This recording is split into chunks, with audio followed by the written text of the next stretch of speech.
It's Monday again, time for some bird talk. Have y'all ever wanted to invest in a smart bird feeder but not sure which one would be the best? Today I will go over 4 different smart bird feeders that I have tried and give my opinion on each one. This is the first smart feeder that I ever tried out. It's from Lone Plus and it was easy to set up. It comes with step-by-step instructions on how to set it up and it was very simple. It also came with several ways to mount the feeder. I strapped this feeder around a tree because I had no other ways of mounting it at the time. And I do not like feeders on trees because squirrels can get to them. And the squirrels will sit there and they will eat all of the bird seed. The camera works fine on this feeder. It records clear video. And this feeder also came with a solar panel that has a long enough cord on it that I could put the solar panel in the sun and leave the feeder in the shade and the panel would still charge it. So I would not have to remove the feeder and take it inside to charge.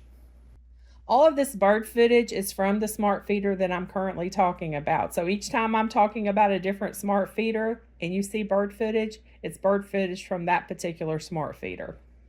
My biggest complaint about this smart bird feeder is the AI technology. The AI technology on this one needs a lot of help. I ended up setting this camera up at my sister's house. We also have it mounted to a tree there. And she uses it as a security camera so she can see who's coming up her driveway. But she keeps seed in it, so she gets a couple of different birds. And because it's on a tree, she also gets squirrels who sit there and eat up all the seed. But I set this up at her house back in June, so it's been about 3 months, and I do not think the AI technology has gotten a single bird right. Simple birds like northern cardinals, it's identifying incorrectly. So if you're wanting a smart feeder that will correctly identify birds for you, this one isn't the one for you.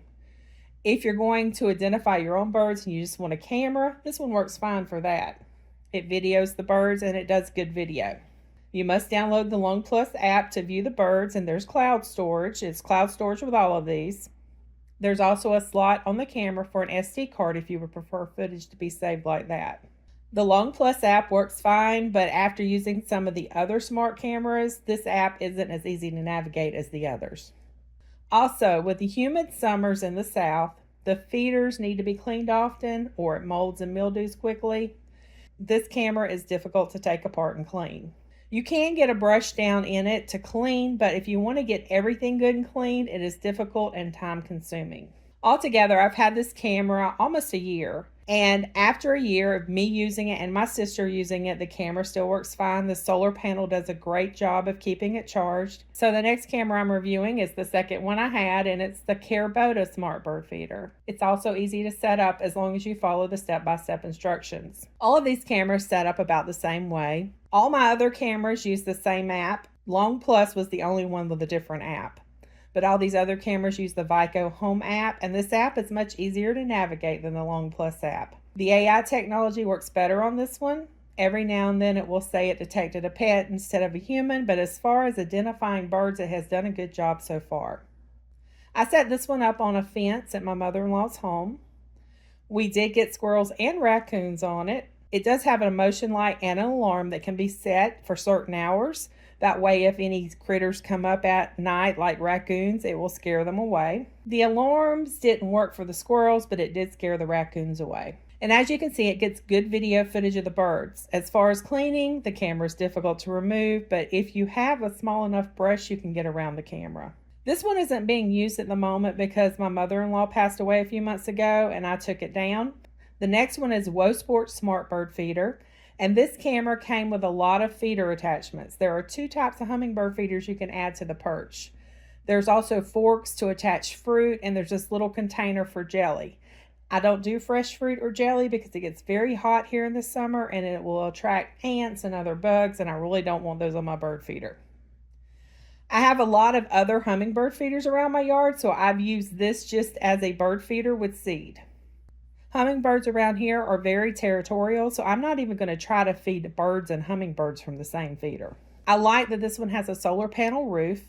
I just plugged the roof into the charging port and I never have to recharge the camera. Also did not have to find a place to mount a solar panel, which was nice. I also like the AI technology on this one. It's always correct. It will misrecognize pets and humans occasionally, but as far as birds, it's gotten them all correct so far. I've had this one out in my yard for 4 months so far.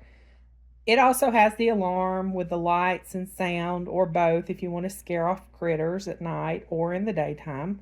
It also has a sleep schedule, so you can have the camera turn off at night if you want. As far as cleaning, this one is easier to remove the roof and the clear panel in the front so you can get down and clean the hard to reach areas. It too is difficult to remove the camera, but I guess they are designed that way to protect the camera from weather conditions. I still have this one set up in my backyard. The solar panel roof keeps it charged, so I never have to take the feeder down to charge it. Okay, so this is the last one I've tried so far. This feeder is more compact than the other feeders I've tried. It comes with a solar panel and also has forks for fruit and a container for jelly. I just haven't used these. I just put the seed in it like all my other feeders. This one has a place on the bottom for it to install on a pole. I ended up buying a pole so I can install this camera on it. I like that it's made to go on a pole because that makes it easier to move the camera to another location if I want. This also does a good job of identifying the birds, but it uses the same map as the last two cameras I showed you. This is the Vico Home app.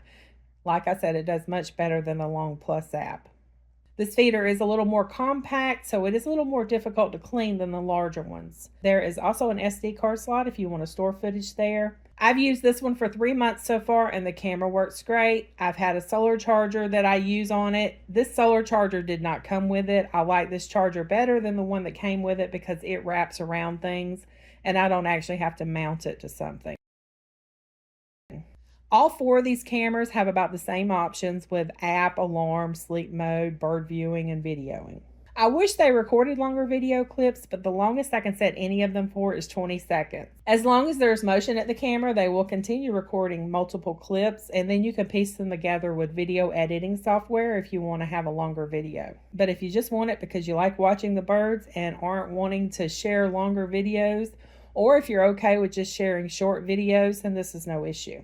All of these cameras are difficult to clean. The larger ones are a little easier, but as time goes on, that white camera will start turning gray from mildew. If you want it to continue to look nice, you will need to remove the camera to clean the outside, and that's what can be difficult. Some of these have it where you can get into the camera a little easier. There's a little more space there where you can clean the camera, but others, it's just the only way you're going to get to it is removing the camera. They all do great video, which is the main reason people purchase these smart cameras.